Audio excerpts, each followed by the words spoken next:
ਰੋਟੀ ਪਕਾਈ ਭਾਣ ਨੇ 6:30 ਮਾਰਾ ਦਾ ਸੀਗਾ ਹੈ 6:30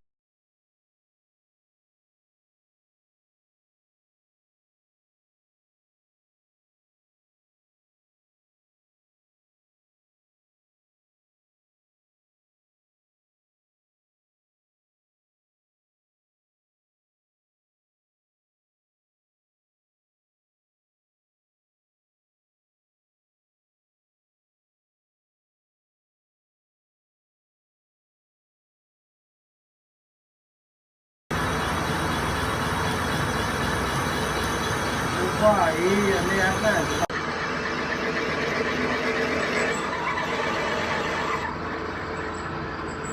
ਉਹਨੇ ਸਾਦਾ ਵਰਮਾ ਵੇਲਾ ਹੈ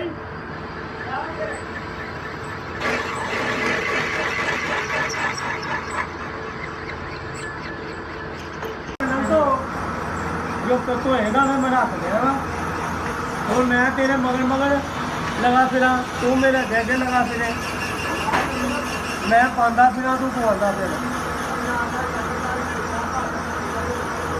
भार चला काम थोड़ा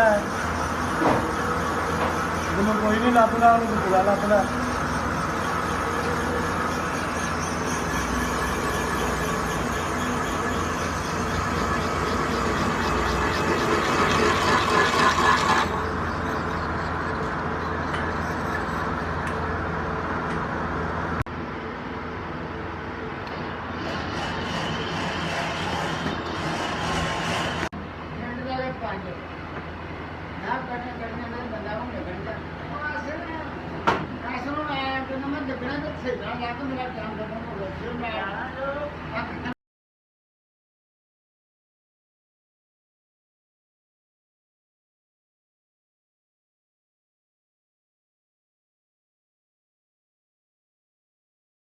ना लैन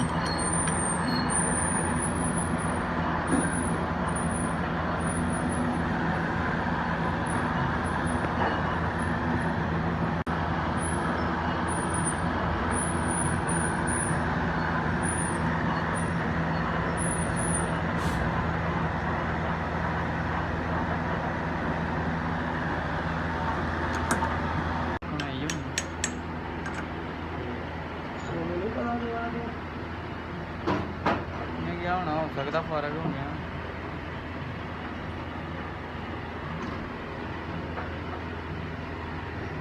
उन्होंने सदा दिता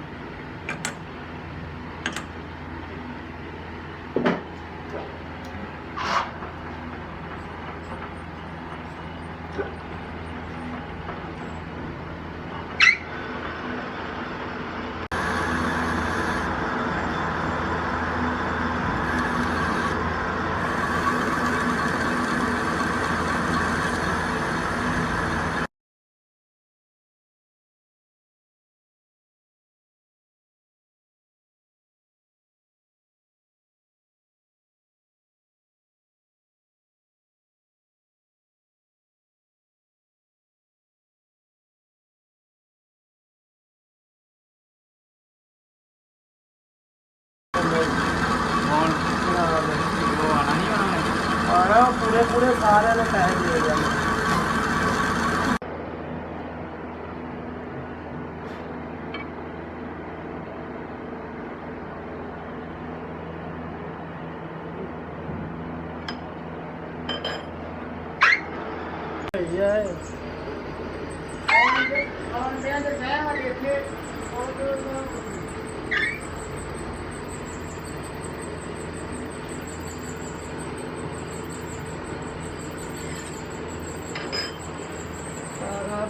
हो गई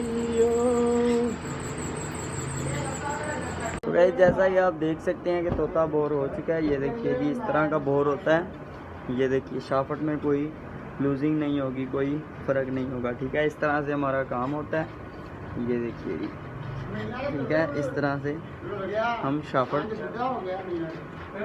फिट करते हैं तोते के अंदर। कुछ लोग भला क्या करते हैं, कुछ लोग रिमर मार देते हैं इसको, या फिर रिमर मार देते हैं क्योंकि ये 7 सूत्र की शाफट है और 7 सूत्र का रिमर तो हमारे पास भी पड़ा हुआ है, लेकिन हम नहीं मारते क्योंकि रिमर मारने से ये होता है कि ये लूज़ हो जाती है। ठीक है, रिमर मारने से, इसलिए हम इसको टूल के साथ बोर करते हैं, जैसा कि मैंने आपको करके दिखाया। ठीक है, इसलिए हमारे हाई क्लास में और दूसरी मशीनों में फ़र्क होता है। हर कोई अपने अपने हिसाब से सही काम करता है, लेकिन हम अपने तरीक़ेकार से इस तरह से काम करते हैं। और जो आपने मेरी पिछली वीडियो में देखा कि हमने गुल्ले किस तरह से बनाए, इसी तरह से हम गुल्ले बनाते हैं। लोग इस तरह से नहीं बनाते।